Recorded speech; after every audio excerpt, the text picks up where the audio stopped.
안녕하세요. 테이버입니다. 오늘은 제가 새벽에 글을 쓰다가 저장을 잘못해가지고 조금 빨리 진행을 하도록 하겠습니다. 자, 어제 FOMC 어제 연준 이사가 이제 페드의 그 인사가 이런 이야기를 했습니다. 물가 압력은 시간이 지날수록 진정될 것이다라고 밝혔는데요. 어떻게 보면 인플레이션 압력이 시간이 지날수록 진정될 수 있다라고 의견을 밝힌 것으로 볼 수 있습니다. 자, 어떻게 보면은 야후 파이낸스에서는 저런 발언으로 인해 가지고 빅테크가 많이 올랐다라고 이렇게 표현을 하기도 했어요. 어제 미국 시장은 상당히 푸릇푸릇한 하루였습니다. 자, 그러면서 나스닥 같은 경우는 1.41%나 상승을 했고요. S&P 500도 1% 상승, 다우존스 역시 0.54% 상승하는 모습을 보였고요. 러셀 2000도 0.54%, 거기다가 필라델피아 반도체 지수는 무려 2.3%나 상승을 했습니다.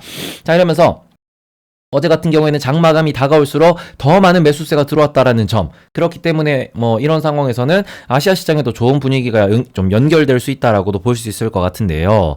자, 국제유가 같은 경우에는 3.7% 정도 상승을 하면서 66달러로 마감이 되었습니다.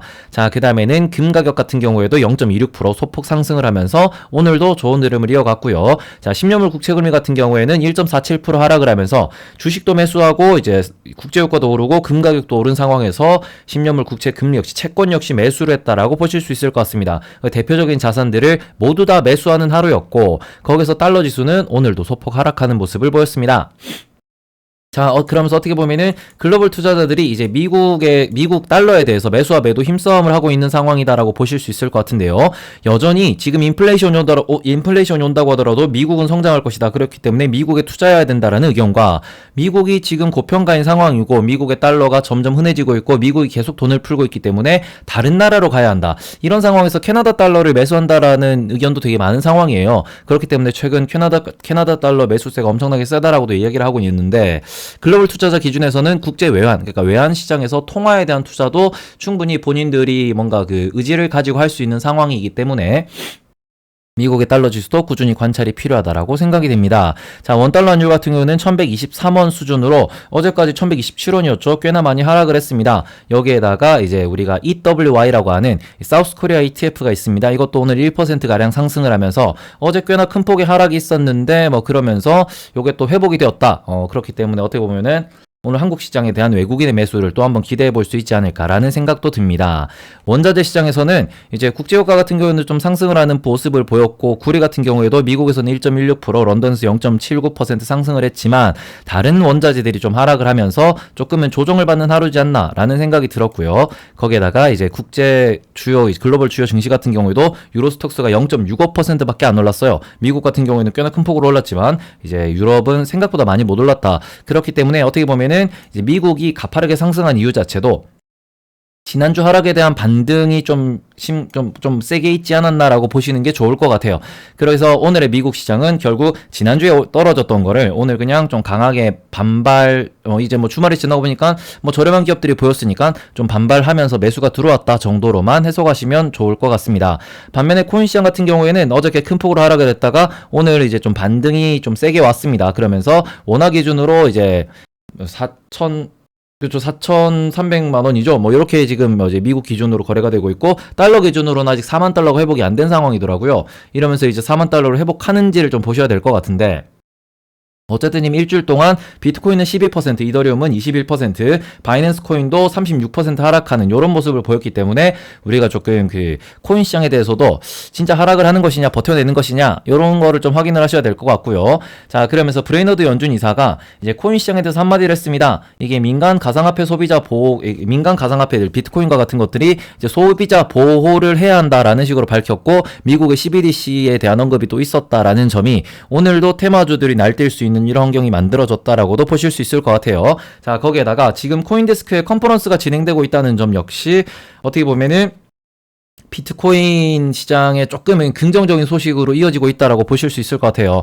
이번 주 동안 우리 돈나무 누나도 그렇고 또 여러 일론 머스크는 오는지 잘 모르겠는데 여러 사람들이 이제 코인데스크의 컨퍼런스에서 이제 본인들이 가상자산 시장이 어떻게 갈 것이다라는 의견을 이야기할 것이기 때문에 이런 것들이 또 코인 시장을 들었다 놨다 할 수 있다라는 점, 변동성이 커질 수 있다라는 점 확인해 주셨으면 좋겠습니다. 자, 그다음에는 이제 닥터 둠이라고 불리는 맨날 하락을 외치는 루비니 교수가 이번에는 가상자산 시장에다가 이제 독침을 날렸습니다. 근데 루비니라는 이 교수님이 뭐 교수님이고 워낙 유명하고 책도 되게 대박이에요. 막 2008년도 금융위기 맞췄다 이러면서 대박이다 그러는데 매일 떨어진다 그러고 떨어지면은 루비니 형이 이런 얘기를 했다라고 이렇게 언급이 되기 때문에 이제는 많은 분들이 루비니 형 또 저 얘기하네, 떨어지냐 안 떨어지냐 한번 지켜볼까 라는 식으로 약간은 좀 조롱을 하기도 합니다. 그렇기 때문에 오히려 시장에서 이런 거는 호재로 받아들이고 있지 않나라는 생각도 잠시 들기도 했었습니다. 다음으로는 파우치 소장이 코로나19에 대해서 좀 언급을 했는데 요거는 조금 레귤러하지 않은 거라 가지고 좀 말씀을 드리도록 할게요. 자, 파우치 박사가 미국에 어떻게 보면은 코로나의 코로나 대표적인 전사죠. 이게 완전히 탱커 아저씨인데 이분이 중국 우한 연구소에 대한 지적이 뭐 꾸준히 다른 곳에서 나왔으나 파우치 소장이 이렇게 간접적으로 이거 인위적으로 만들어진 걸 수도 있겠다라고 밝힌 것은 조금 이례적인 사안인데요. 이게 미국에서 중국 대리가 점점 고도화되고 있습니다. 자, 신장 위구르 자치구의 인권 문제에다가 ESG, 탄소 배출, 그린 뉴딜 이런 모든 것들이 결국에는 미국의 경제 성장을 억제하겠다. 그런 쪽에 좀 초점이 맞춰져 있는 상황이기 때문에 코로나19 발원지에 대한 좀 미국이 만들어가는 스토리를 우리가 확인해 보셔야 되지 않나라는 생각도 듭니다.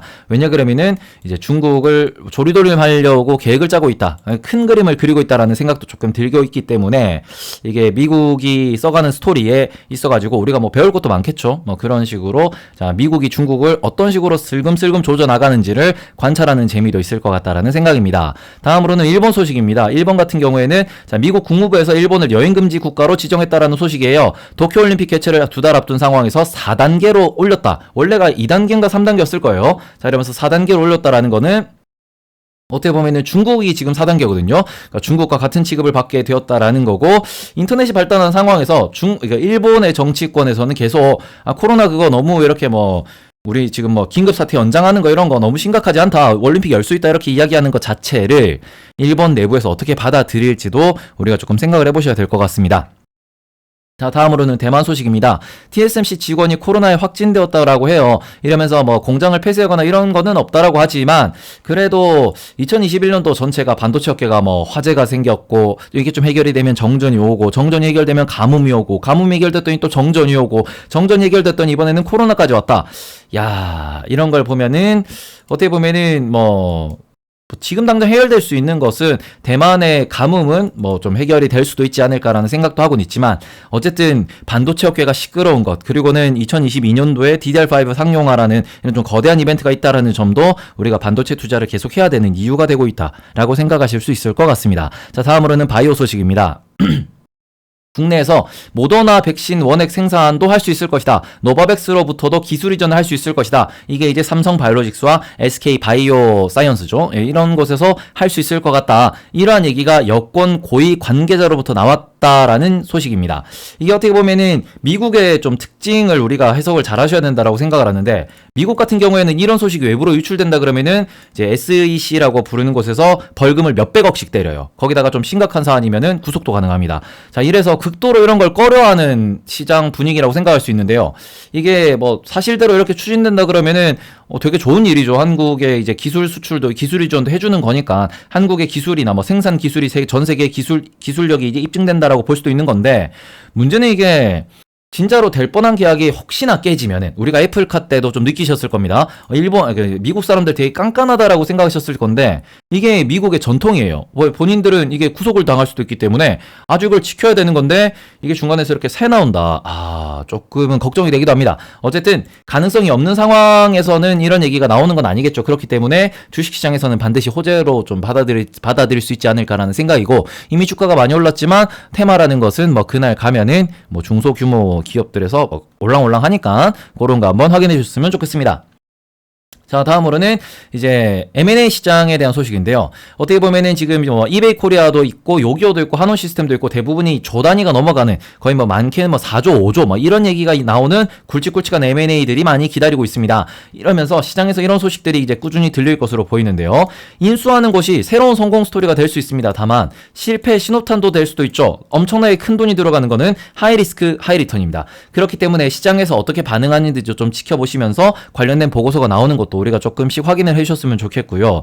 이게 어떻게 보면은 잔잔하게 흘러가면서 그냥 주식이 네이버나 이런 기업들이 그냥 꾸준히 하루에 0.5%씩 빠지면은 진짜 재미가 없어요. 이런 상황에서 이런 소식이 이제 도장이 찍힌데 막 전쟁이 시작된대 이러면은 주가가 슬금슬금 움직이기도 합니다. 그렇기 때문에 큰 파도가 발생한다 그러면은 단기간에 재미는 있을 수 있습니다. 다만 이런 게 이제 뉴스의 파라라로 이어질 수도 있는 점이기 때문에 냉정하게 판단하고 투자를 고려하셨으면 좋겠다라는 생각입니다. 자, 다음으로는 우리 용진이 형의 소식입니다.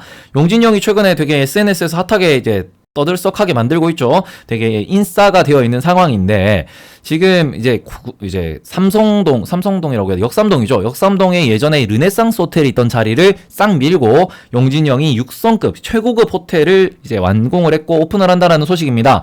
여기가 얼마 전만 하더라도 이제 헬스 회원권이 뭐 1억 5천 이렇게 되면서 선착순으로 한다 이러면서 아주 큰 좀 그 난리가 나기도 했었습니다. 자, 그런데 신세계가 최근 호텔 사업에 집중을 하고 있는 이러한 소식이 어떻게 보면은 HMM의 작년 그 상황으로 좀 돌이켜서 생각을 해보면은 HMM이 해운업이 한창 이제 불붙기 시작할 때 새로운 배가 많이 나왔죠. 그렇기 때문에 HMM이 완전히 물 들어올 때 노를 잘 저을 수 있었고 주가가 급등하는 이런 현상도 발생을 하긴 했습니다. 자, 지금 현재 시점에서는 전 세계의 대규모 호텔 폐업 사태가 발생을 하고 있죠. 이런 상황에서 우리나라가 아마 올해 연말 정도 되면은 이제 외국인 관광객이 들어올 수 있는 그런 상황이 될 것이고 그렇게 되면은 이제 아주 비싼 객신들이 만원 행진을 이어갈 확률이 높습니다. 자, 그러면서 일반적으로 호텔들이 부족하니까 에어비앤비와 같은 숙박 공유 서비스나 혹은 최고급 호텔의 수요가 증가할 수 있다라는 이런 생각으로서 신세계가 지금 이제 저렇게 사업을 하고 있는 것이 향후에 이제 실적 개선으로 이어질 수도 있겠다라는 생각이기 때문에 공부를 해보시는 게 좋겠다라고 생각이 되고요. 그 밑에 급에 있는 비즈니스 호텔 같은 경우에는 이게 아무래도 신라스테이에서 워낙 잘하고 있기 때문에 삼성가가 국내 호텔 사업을 완전히 이제 틀어지고 있다라고도 해석할 수 있을 것 같습니다. 이런 점들 한번 조금 공부, 투자에 참고를 해주셨습니다. 좋겠습니다. 자, 다음으로는 어제자 주요 공시입니다. 자, 한국종합기술이라는 기업이 있습니다. 근데 이 기업이 이제 공공기관을 대상으로 한 입찰 참가 자격을 이제 제한받았다라는 소식인데요. 제한받으면서 대충 한 400억 정도가 넘는 한 500억 가까운 이런 돈이 이제 제한을 받았다라는 거고 3개월입니다. 3개월이라고 하면은 기간은 되게 짧은 기간이라고 볼 수 있습니다. 다만 최근 정부 대응이 잘못이 발생하면은 예전에는 좋게 넘어가는 경우가 많았어요. 이게 외부에 알려지더라도 아예 그냥 그거는 좋게라는 이런 게 많았는데 지금은 워낙 이제 정보도 확산 속도가 빠르고 어떻게 보면은 예전과는 많이 달라진 사회입니다. 이게 약간씩 투명해지고 있는 사회이기 때문에 분위기가 많이 달라졌다. 그렇다면은 이게 예전에 STX 엔진이었을 거예요. 한두 달 전에 STX 엔진도 이제 정부 이제 국방부 관련돼 가지고 이런 좀 안 좋은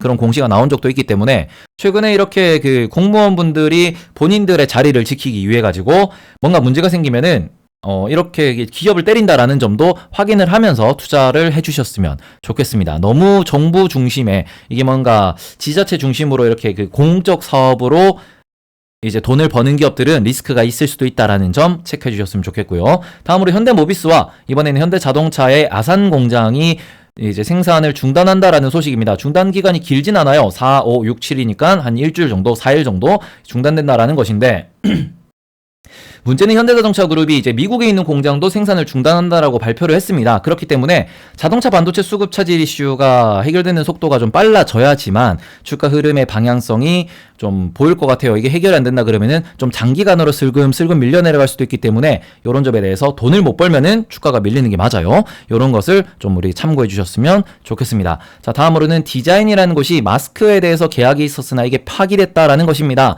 뭐 계약 규모가 뭐 아주 크고 뭐 이런 건 아닌 것 같은데 현재 이제 해지 금액만 놓고 보더라도 연 매출의 57%입니다. 227억이죠. 자, 이런데 문제는 1년 전에 이런 기업들이 되게 많았었어요. 그리고는 제가 이런 거에 문제점을 꾸준히 지금 말씀드리고 있는데 1년이 지난 현재 시점에 많은 기업들이 이슈를 만들기 위한 공시였을 뿐 실제로 이제 사업을 하는 공시는 아니었다라는 게 속속 밝혀지고 있습니다. 자, 그렇다면은 냉정하게 생각해 봅시다. 삼성전자가 마스크 사업을 안 하겠죠. 현대차가 마스크 사업을 안 할 겁니다. 왜 안 하느냐? 본인들이 하는 사업 자체가 잘 되고 있고 이런 그 핫한 사업에 당장 뛰어드는 것은 이득이 전혀 없는 사업이거든요. 자, 이런 상황에서 이 밑에 있는 기업들, 어떻게 보면 좀 중소규모의 기업들이 이런 공시를 내고 어떻게라도 주가를 띄우기 위해서 혹은 뭔가 이런 뭐 유상증자 발표라든지 여러 가지 이런 뭐 주식 시장의 시스템적인 접근을 한다라는 것은 결과적으로는 본인 기업의 사업이 안 된다, 기존의 사업이 안 된다라는 것으로 해석할 수도 있습니다. 그렇기 때문에 항상 투자하기 전에 실체가 있는 사업인지 가능성이 있는 사업인지 확인을 하면서 뭐 카더라가 뜨더라도 그런 점에서 접근을 해줬으면 좋겠습니다. 자, 마지막으로는 이제 로버트 실러 교수가 이런 이야기를 했습니다. 부동산과 주식, 가상화폐 시장이 지금 버블에 휩싸여 있다라고 이렇게 얘기를 했는데 요것에 대해서 우리가 좀 생각을 해보셔야 될 것 같아요. 왜냐 그러면은 미국 시장에서도 부동산 가격이 되게 급등하고 있습니다. 이것 때문에 원목의 가격이 엄청나게 뛰기도 했죠. 자, 근데 이 상황은 저금리의 부작용, 우리나라에서도 금리가 낮기 때문에 뭐 부동산 가격이 잡히지 않는다라는 이야기가 있지만 이거는 전 세계 글로벌이 모두 다 공통되는 상황입니다. 이런 상황에서 뭐 주식이나 부동산, 원자재 등의 수요와 공급이 불균형한 상황이 이어지고 있다라고 했을 때 우리는 모든 경제 시스템이 지금 버블에 휩싸이고 있다 그러면은 어떻게 되면 버블이 표준이 될 수 있어요. 버블이 터지기 전까지는. 거기다가 여전히 미국의 중앙은행은 금리 인상에 대해서 이야기하고 있지도 않고요. 원자재 인플레이션도 일시적일 것이다라고 이야기하고 있고요. 이런 상황에서 그 자산의 가격을 부풀릴 수 있는 여러 가지 조치를 꾸준히 올해 말까지 내년까지 시행할 것이다라고 의견을 밝히고 있죠. 그렇기 때문에 시장에 아주 돈이 많은 상황이라는 점, 이 점 때문에 원인은 해결되지 않고 문제는 계속 커지고 있다라고 볼 수 있을 것 같습니다. 하지만 이 상황에서 무섭다고 내가 투자를 안 하는 것은 오히려 시간을 돌이켜 생각해 보면은 아, 그때 조금만 더 내가 투자를 해볼 거리라고 후회를 하는 그런 타이밍이 될 수도 있습니다. 그렇기 때문에 지금 같은 장에서는 어떻게 보면은 좀 더 저렴한 자산, 올라갈 가능성이 높은 자산, 비싸면 못 가겠죠. 하지만 저렴한 자산은 돈이 계속 많이 풀리고 있기 때문에 언젠가 한번 눈에 띄면 확 뜰 겁니다. 그래서 안전하고 저렴한 자산을 사놓으시고 거기다가 현금 보유 비중 조절을 통해 가지고 나중에 정말 위기가 와서 이제 위에서 하락이 시작되면 그때 다 던지면 돼요. 그래서 이제 고점을 찾으려는 노력만 하시면 되지 여전히 고점이 아니기 때문에 지금은 투자를 계속 이어가셨으면 좋겠다라는 생각입니다. 어쨌든 오늘의 태피션은 여기까지입니다. 벌써 8시 반이 다 돼가기 때문에 거의 9시 가까운 시간에 올릴 것 같습니다. 내일부터는 정신 똑띠 차리고 빠른 시간에 업로드 할 수 있도록 하겠습니다. 그러면 오늘 저녁에 웃으면서 뵙도록 하겠습니다. 자, 환율도 좋았고요. 그 다음에 한국 ETF도 좋았고요. 거기다가 미국 시장 분위기도 좋았습니다. 이런 상황에서 오늘은 인간적으로 좀 오르는 날이지 않을까라는 생각이기 때문에 날아오를 수 있지 않을까 라고 생각을 합니다. 자, 그러면은 전 테이버였고요. 자, 오늘 저녁 라이브 방송에서 뵙도록 하겠습니다. 여러분 모두 감사합니다.